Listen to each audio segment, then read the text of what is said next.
We've all had those moments where it feels like our life is completely falling apart. You worked really hard for something that just didn't end up panning out, or your significant other decides to break up with you, Or someone that you really love passes away. and it's in these moments where you feel like you have absolutely no control over anything.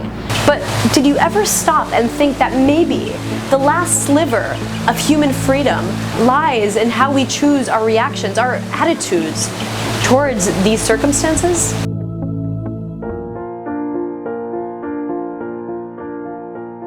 In Man's Search for Meaning, Viktor Frankl, a Holocaust survivor and psychoanalyst, recounts his experiences in the ghetto. And he comes to the conclusion that in those situations where you literally have control over nothing, what differentiated men was their ability to choose their response towards these situations. So think about the people who would give up their last food ration to someone else.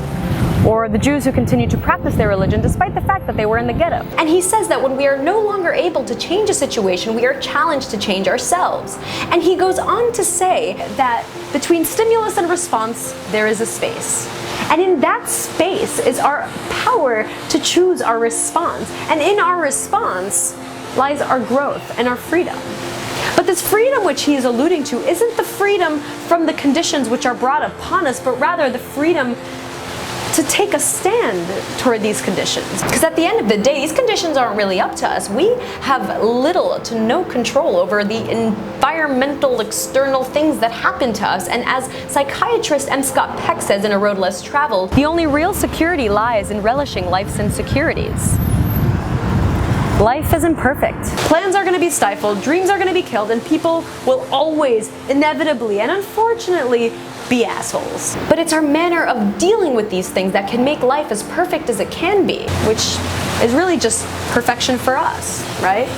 We might not get a choice with how, things happen to us, but we do have a choice in deciding how we react to them, deciding how we let things affect us. My dad used to always say that life isn't about finding yourself, it's about creating yourself. And he's totally right, because life is about making yourself the person that you want to be by exercising your ability to choose your response. So if we could just, stop and think and analyze our thoughts, our reactions, our emotions for a second, we can inject some positivity into our lives.